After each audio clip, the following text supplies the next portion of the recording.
ഇന്ത്യയുടെ മധ്യഭാഗമെന്ന് കരുതുന്ന നാഗ്പൂരിൽ നിന്ന് ഒരു അപൂർവ കാഴ്ച കൂടി പങ്കുവയ്ക്കുകയാണ് നമ്മുടെ അനൂപ് ഷൺമുഖൻ.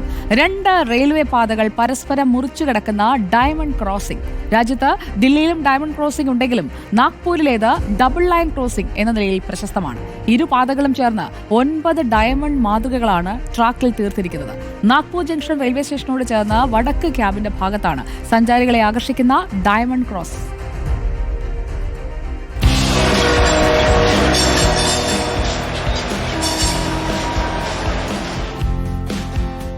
നാഗ്പൂർ വൈവിധ്യങ്ങളുടെ ഒരു കലവറയാണ്. ഇവിടെ എത്തിയാൽ മറ്റെങ്ങും കാണാൻ കഴിയാത്ത നിരവധി കാഴ്ചകളുണ്ട്. അതിലേറ്റവും പ്രധാനപ്പെട്ട ഒരിടത്താണ് നമ്മളിപ്പോഴുള്ളത്. മറ്റൊന്നുമല്ല, ഡയമണ്ട് ക്രോസ്. റെയിൽവേ പാളങ്ങൾ സമാന്തരമായി തമ്മിൽ ചേരാതെ പോകുന്നുവെന്നാണ് നമ്മൾ സ്കൂളിൽ പാഠപുസ്തകങ്ങളിൽ പഠിച്ചിട്ടുള്ളത്. പക്ഷേ പലപ്പോഴും അവയ്ക്ക് കുറുകെ കടക്കാറുണ്ട്. പക്ഷേ നാഗ്പൂരിനെ സംബന്ധിച്ചുള്ള പ്രത്യേകത എന്താണെന്ന് വെച്ചാൽ 2 റെയിൽവേ ലൈനുകൾ ഒന്നിന് മുറിച്ച് കടന്നു പോകുന്നു എന്നുള്ളതാണ്. അവ തീർക്കുന്നതാകട്ടെ 9 ഡയമണ്ട് രൂപങ്ങൾ. അതാണ് നാഗ്പൂരിലെ ഡയമണ്ട് ക്രോസിംഗ്.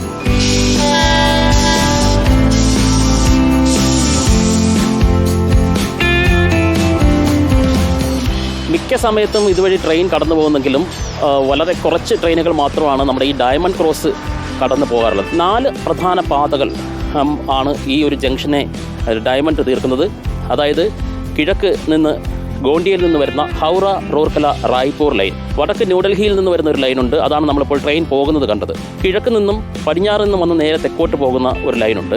ഇത് കൂടാതെ ഒരു നാഗ്പൂർ ചർക്ക് യാർഡിലേക്ക് മാത്രം പോകുന്ന ഒരു സർവീസ് ബ്രാഞ്ച് ലൈൻ കൂടിയുണ്ട്. അത് പക്ഷേ ഫാസ്റ്റർ പ്ലാറ്റ്ഫോമുകൾക്ക് സമാന്തരമായി കിടക്കുകയാണ്. അതൊരു മെയിൻ ലൈൻ അല്ല. അപ്പോൾ ഈ 4 ലൈനുകൾ കൂടിച്ചേർന്നാണ് നമ്മളിപ്പോൾ നിൽക്കുന്ന നാഗ്പൂരിലെ ഡയമണ്ട് ക്രോസിംഗ് ഉണ്ടാക്കുന്നത്.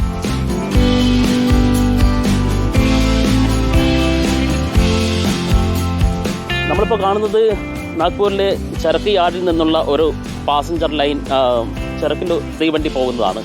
അത് ഈ ഭാഗത്തേക്ക് കടന്നു വരുന്നില്ല. കിഴക്ക് നിന്ന് മുംബൈയിലേക്കുള്ള ട്രെയിനുകൾ മാത്രമാണ് ഒരു പക്ഷേ ഈ ക്രോസിലൂടെ കടന്നു പോവുക. ഏതാണ്ട് 3 ട്രെയിനുകൾ മാത്രമാണ് നിലവിൽ ഡയമണ്ട് ക്രോസ് മറികടന്ന് പോകുന്നത് എന്നാണ് റെയിൽവേയുടെ രേഖകളിൽ പറയുന്നത്. 2 പാതകൾ 2 ഭാഗത്തു നിന്ന് ചേർന്നിട്ട് 9 ഡയമണ്ടുകളാണ് ഇവിടെ തീർത്തിട്ടുള്ളത്. നമുക്ക് എണ്ണാം, 1, 2, 3 അങ്ങനെ 3 വീതം ഉള്ള 9 ഡയമണ്ടുകളാണ് ഈ ഭാഗത്ത് രൂപപ്പെട്ടിരിക്കുന്നത്. പക്ഷേ ചെറുതല്ലാത്ത ടൂറിസം കേന്ദ്രം കൂടിയായി മാറുന്നുണ്ട് ഈ നാഗ്പൂർ സ്റ്റേഷൻ്റെ നോർത്ത് ക്യാബിനോട് ചേർന്നുള്ള ഈ ഡയമണ്ട് സെക്ഷൻ എന്ന് പറയുന്നത്. ഡബിൾ ലൈൻ ഡയമണ്ട് ലൈനിലൂടെ ഗോണ്ട്വാല എക്സ്പ്രസ് കടന്നു പോകുന്ന കാഴ്ചയാണ് നമ്മളിപ്പോൾ കാണുന്നത്. അതായത് കൊൽക്കത്തയിലേക്ക് പോകുന്ന ഗോണ്ട്വാന എക്സ്പ്രസ് കടന്നു പോവുകയാണ്. അതേസമയം മറുഭാഗത്തു കൂടി ഡൽഹിയിൽ നിന്ന് ചെന്നൈക്ക് പോകുന്ന മറ്റൊരു ട്രെയിൻ ഡയമണ്ട് ക്രോസ് കടക്കാതെ തന്നെ മറ്റൊരു ലൈനിലൂടെ പോവുകയും ചെയ്യുന്നുണ്ട്. 4 ദിശയിൽ നിന്നുള്ള ട്രെയിനുകൾ വന്ന് സംഗമിക്കുന്ന പോയിൻ്റാണ് ഡയമണ്ട് ക്രോസ് എന്നൊരു തെറ്റിദ്ധാരണ ഉണ്ടെങ്കിൽ അതങ്ങനെയല്ല. മറിച്ച് ഇവിടെ 2 പാതകൾ പരസ്പരം മുറിച്ച് കടന്ന് ട്രെയിനുകൾ പോകുന്നതാണ്. അതേസമയം രാജ്യത്തിൻ്റെ 4 ഭാഗങ്ങളിൽ നിന്നുള്ള 4 ദിശകളിൽ നിന്നുള്ള ട്രെയിനുകൾ സംഗമിക്കുന്ന ഒരു സ്റ്റേഷൻ രാജ്യത്തുണ്ട്. അത് മധ്യപ്രദേശിലെ ഇറ്റാർസിയാണ്. ഇന്ത്യയിലെ തന്നെ അപൂർവമായ ഡബിൾ ഡയമണ്ട് ക്രോസിംഗ്, അതാണ് നാഗ്പൂരിൻ്റെ പ്രത്യേകത. ഈ കാഴ്ച പ്രേക്ഷകരിലെത്തിക്കാൻ പരിശ്രമിച്ചത് ക്യാമറാമാൻ വിനായകനാണ്. വിനായകനൊപ്പം നാഗ്പൂർ ഡയമണ്ട് ക്രോസിന് നടുവിൽ നിന്നും അനൂപ് ഷൺമുഖൻ, റിപ്പോർട്ടർ, നാഗ്പൂർ.